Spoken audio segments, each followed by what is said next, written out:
All right, hey everyone. I think we got to talk about the elephant in the room, Dragon Ball card game. Kind of going nuts right now.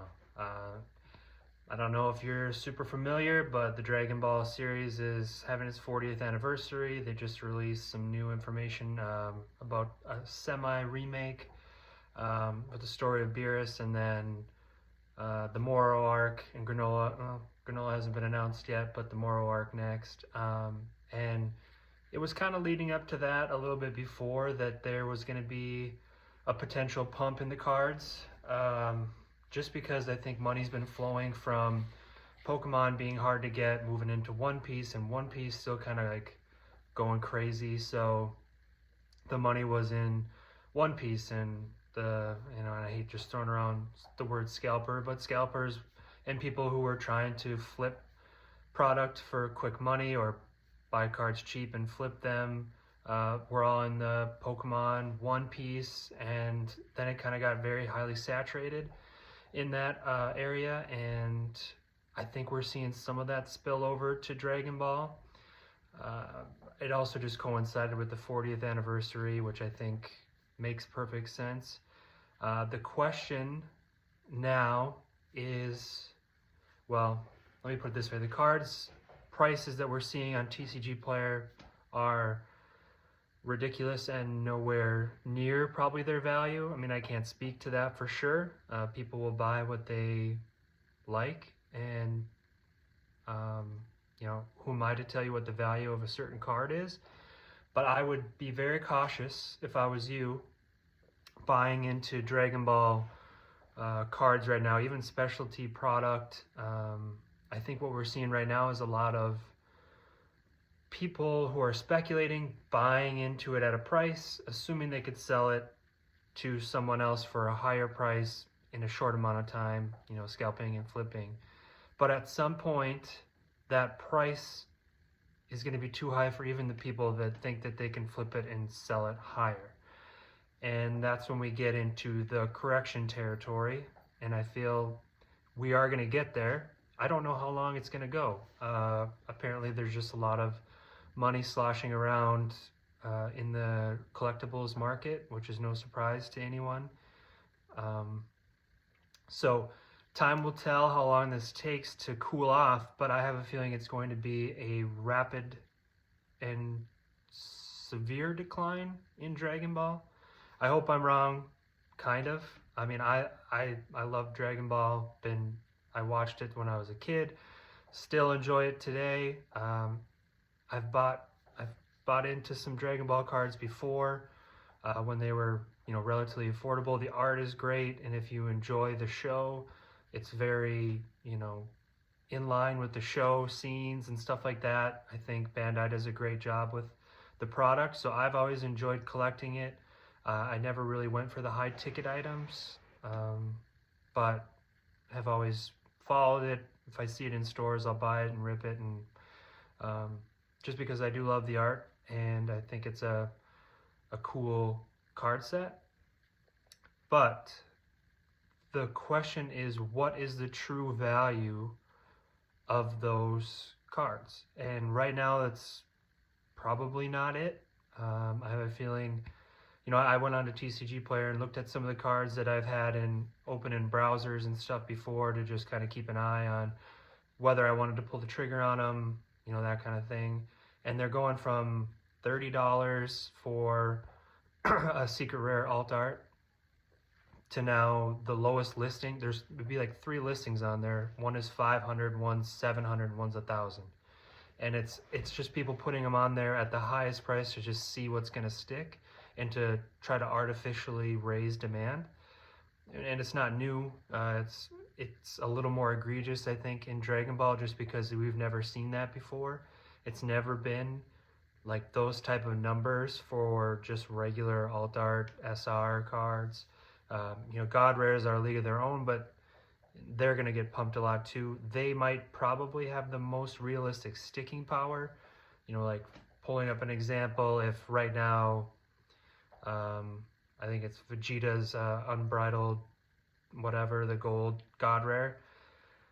I think when that first came out, it was up to 5,000 if I'm mistaken, and it subsequently dropped over the last, I don't know when it came out, 2 or 3 years ago. Correct me if I'm wrong in the comments.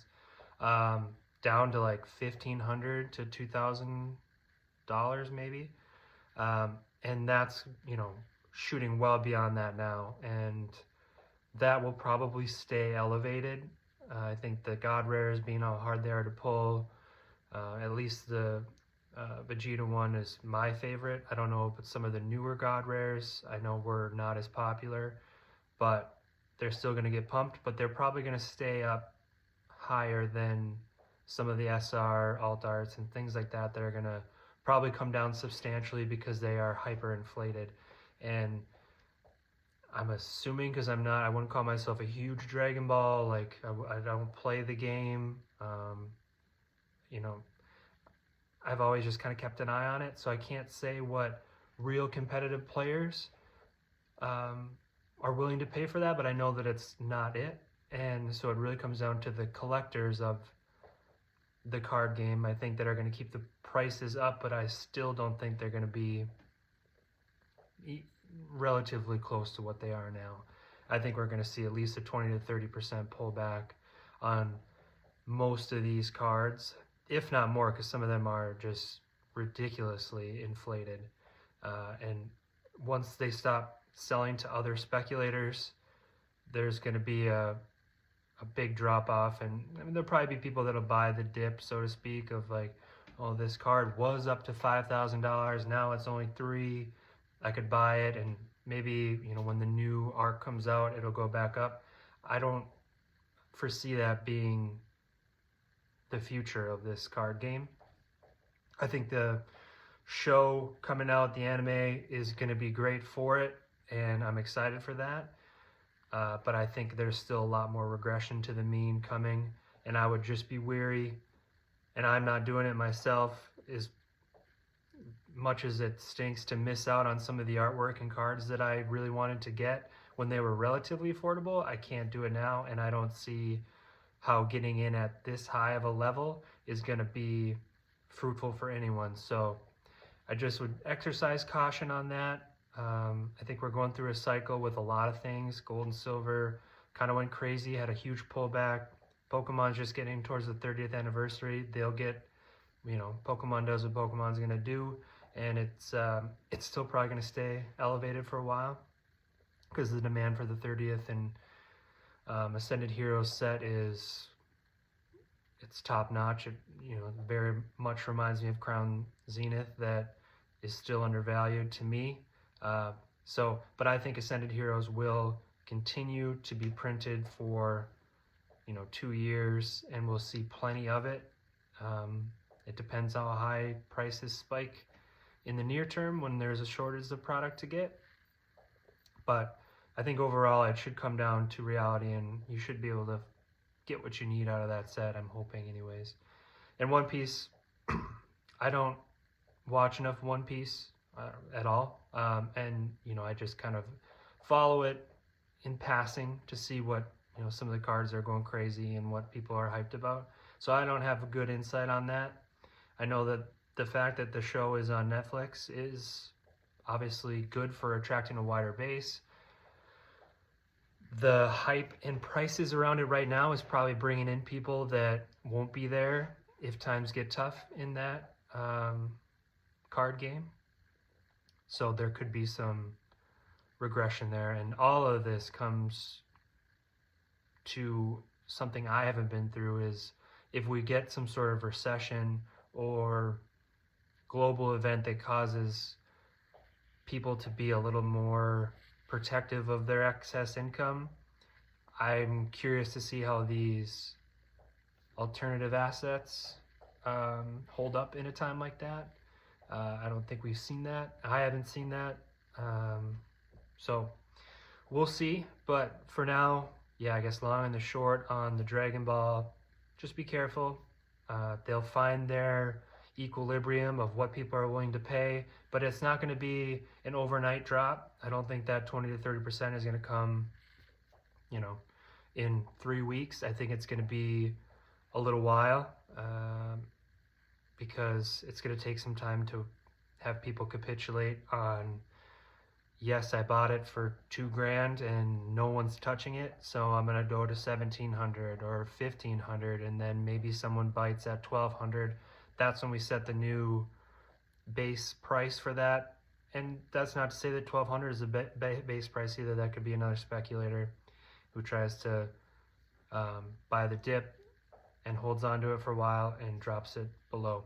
Now, I love the card game, and I hope it does well. I just think these inflated prices are not it, and selfishly, it kind of prohibits me from getting some of the cards I want because I think they're way overvalued. So it'll be interesting to see what the next 12 months shakes out for the Dragon Ball card game, along with the anime and everything. So we'll just keep our eyes peeled, and I'll keep making updates as long as you're interested in hearing what I have to say. All right, that's it. Thank you, everyone. Let me know in the comments, what you think this trend is. Is it for real? I hope that people stay interested in Dragon Ball because I think it's a great show. I just want the numbers to be realistic, and I don't want to be paying $200 a box to try to get cards I like and open. So, but that's me being selfish for that. But yeah, let me know. Thanks, everyone.